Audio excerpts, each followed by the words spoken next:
এইখন ইতিহাসত প্ৰথমবাৰৰ কাৰণে অসমত এটা কমপ্লিট দিন আৰম্ভণিৰ পৰা শেষলৈকে এই কামটোতে বিশেষকৈ সুপ্ৰিণ্টেণ্ডেণ্ট অফ পুলিচসকলৰ কেন্দ্ৰ কৰি তেওঁলোকৰ অসম পুলিচৰ যিটো গতিধাৰা এইটো কি ধৰণে নিৰ্ণিত হ'ব সেইটো সিদ্ধান্ত ল'বৰ কাৰণে কেতবোৰ বিষয় বাছি লোৱা হৈছিলে। সামগ্ৰিক বিষয়সমূহ অসম পুলিচত যি নতুন এটা গতিধাৰা ল'বলৈ আমি আগবাঢ়িছোঁ তাৰ বিভিন্ন অংশ মাননীয় মুখ্যমন্ত্ৰীৰ লগত মই আগতেই পৰামৰ্শ কৰি লৈছিলোঁ, তেখেতৰ মাৰ্গদৰ্শন আমি লাভ কৰিছিলোঁ আৰু সেই লাইনত মই এটা প্ৰেজেণ্টেশ্যন কৰিছিলোঁ। এইটোত বিশেষকৈ আমাৰ ল এণ্ড অৰ্ডাৰ ইনচাৰ্জেঞ্চি চিনাৰিঅ' অসমত যিটো অপৰাধ ব্যৱস্থা নিবাৰণৰ যিটো ব্যৱস্থা আৰু তাৰোপৰি আমাৰ বিশেষ শাখাৰ প্ৰশাসনটো কেনেকৈ চলে, ইণ্টেলিজেঞ্চ অৰিয়েণ্টেশ্যন সকলোকে ধৰি আমি কেতবোৰ লগতে ছাবমিশ্যন তেখেতৰ আগত দাঙি ধৰিছিলোঁ। তেখেতৰ কনচিডাৰেশ্যনৰ কাৰণে আমি কেনেকৈ ৰিঅৰ্গেনাইজেশ্যন কৰিম, আধুনিকতৰণ নতুন প্ৰযুক্তিৰে কি ধৰণে আগবাঢ়িম, এই সমুদায় কথা পতা হ'ল। ইয়াত বিভিন্ন দিশ আছে, কেতবোৰ পেৰাডাইম শ্বিফ্ট মাননীয় মুখ্যমন্ত্ৰীয়ে বিচাৰিছে, আমিও তেনেধৰণে প্ৰস্তাৱ কিছুমান আগবঢ়াইছিলোঁ। এই ক্ষেত্ৰত মুখ্যতঃ আমাৰ স্পেচিয়েল ব্ৰাঞ্চৰ এটা আমূল সংস্কাৰ সাধনত আমি আগবাঢ়িবলৈ গৈ আছোঁ। আমাৰ বিশেষকৈ বেটেলিয়ন পুলিচ তেওঁলোকৰ ওপৰত এটা বিশেষ ধৰণৰ এটা ব্যৱস্থা হ'বলৈ গৈ আছোঁ। 10টাকৈ কমাণ্ডো বেটেলিয়ন হ'বলৈ গৈ আছে। এই কমাণ্ডো বেটেলিয়নকেইটা অসমৰ বিভিন্ন ষ্ট্ৰেটেজিক জেগাত স্থাপন কৰা হ'ব, যাৰ জৰিয়তে অসমৰ ভৌগোলিক অখণ্ডতা বা ভাৰতৰ প্ৰতি অহা যিকোনো ধৰণৰ ভাৰতবৰ্ষৰ প্ৰতি অহা যিকোনো ধৰণৰ বিৰোধ বা ভাবুকি প্ৰতিহত কৰিব পৰাকৈ আমি খুব প্ৰফেশ্যনেল এটা পুলিচ ফ'ৰ্চ, কমাণ্ডো ফ'ৰ্চ আমি গঠন কৰিবলৈ গৈ আছোঁ।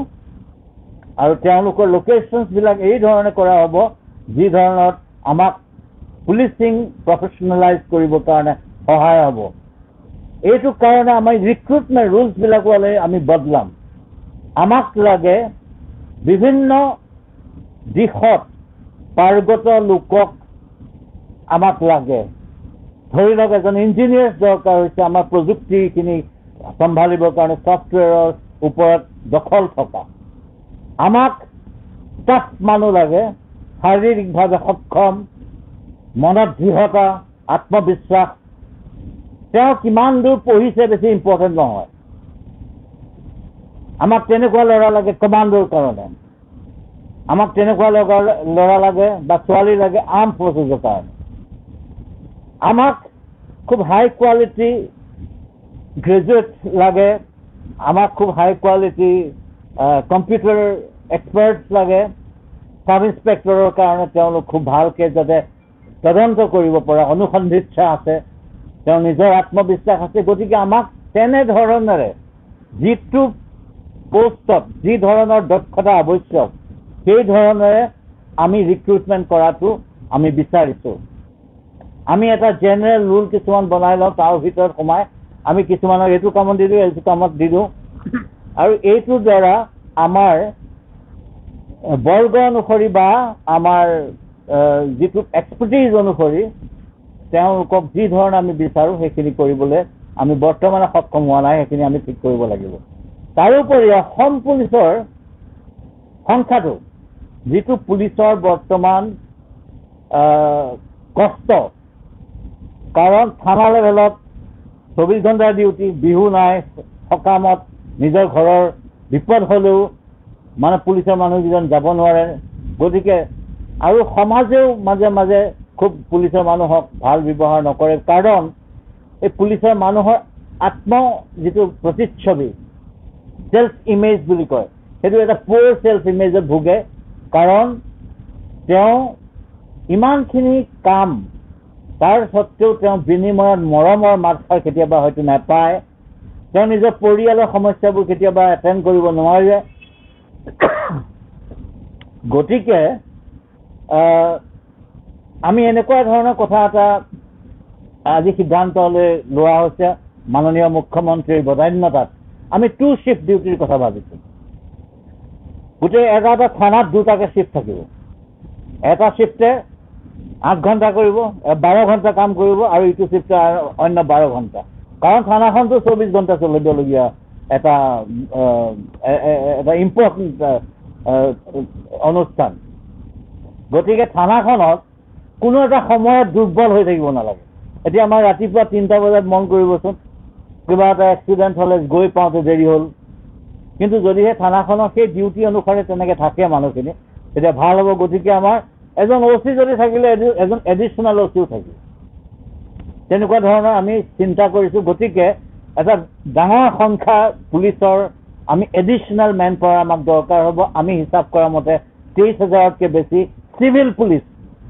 চিভিল পুলিচৰ সংখ্যাটো বৰ্তমান অনুপাতটো পাৰ লাখ পপুলেশ্যন চিভিল পুলিচৰ যিটো অনুপাত অসমত ভাৰতবৰ্ষৰ ভিতৰতে সৰ্বনিম্ন নহ'লেও অতিকে দুখ লগা 72 জন মাত্ৰ পাৰ লাখ পপুলেশ্যন যিটো উত্তৰ প্ৰদেশ বা অন্য ষ্টেটত 150 মানকৈ আছে গতিকে আমাৰ এইটো খুব কম হৈ আছে গতিকে এই সংখ্যাটো বঢ়াবৰ কাৰণে আমি থানাত সংখ্যা বঢ়াম পুলিচৰ বিভিন্ন বৰ্গত আৰু টোটেল আমাৰ 23,000তকৈ বেছি এনেকৈ চিভিল পুলিচ আনিম আৰু কমাণ্ডো বেটেলিয়নৰ কাৰণে আমি 12,000তকৈ বেছি ল'ৰা ল'ব লাগিব আৰু এইটো বেটেলিয়ন খুব টপ ক্লাছ এক্সপাৰ্ট বেটেলিয়ন হ'ব এইটো যাৰ তাৰ লগত হলিগলি কৰা বেটেলিয়ন নহয় এইটো best of the operational force আমি বনাবলৈ আমি সপোন দেখিছোঁ তাৰে এটা পাৰ্ট ল এণ্ড অৰ্ডাৰ বেটেলিয়ন হ'ব আৰু কিছুমান কমাণ্ডো ৰিয়েল কমাণ্ডো হ'ব আৰু তাতে আমি বীৰাংগনাৰ এটা কম্পনেণ্ট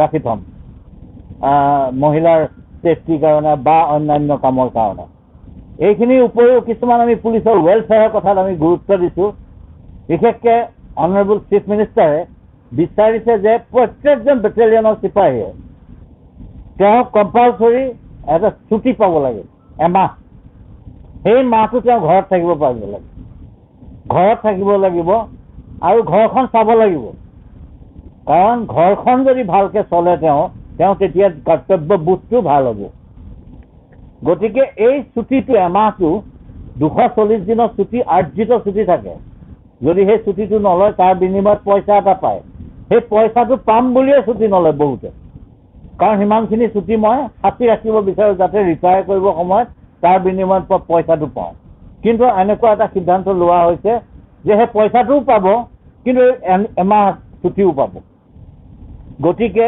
তাৰোপৰি আমি এছপিসকলক নিৰ্দেশ দিছোঁ যে যিখিনি ৱেলফেয়াৰৰ কাৰণে চিপাহী কাম কৰিব লাগে সকলোখিনি কৰক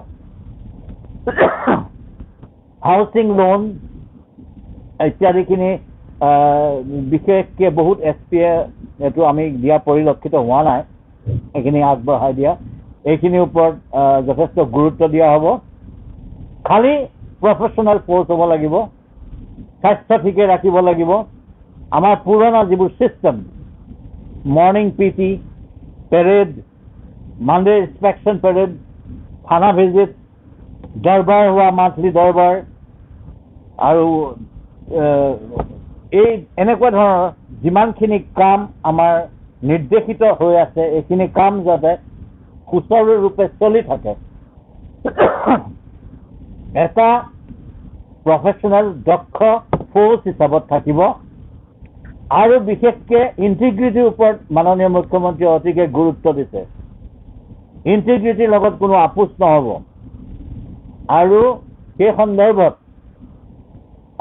সকলো SPকে সাৱধান কৰি দিছে মাননীয় মুখ্যমন্ত্ৰী মহোদয়ে বিশেষকৈ এই যিটো ইণ্টিগ্ৰিটি দক্ষতা, তেওঁৰ ব্যক্তিগত কণ্ডাক্ট আৰু কামৰ ওপৰত ফ'কাছ, এইবিলাক কৰোঁতে এটা ভাল টিম সকলোৱে বনাই ল'ব লাগে আৰু আমি আগবাঢ়িব লাগিব। তাৰোপৰি আমি বিভিন্ন ধৰণৰ অন্যান্য কথাও আলোচনা কৰি আছোঁ, বৰ্তমান চলি আছে। এতিয়া লাঞ্চ ব্ৰেক হৈছে, ইয়াৰ পিছত আকৌ চলিব। Thank U.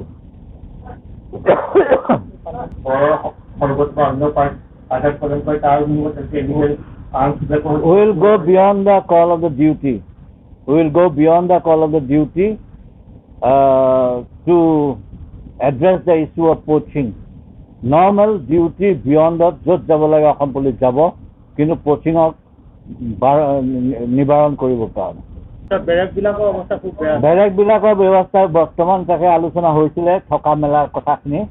অসম পুলিচৰ এতিয়া satisfaction level in terms of accommodation is one of the lowest in the country. সেইটো বঢ়াবৰ কাৰণে চৰকাৰে ব্যৱস্থা ল'ব।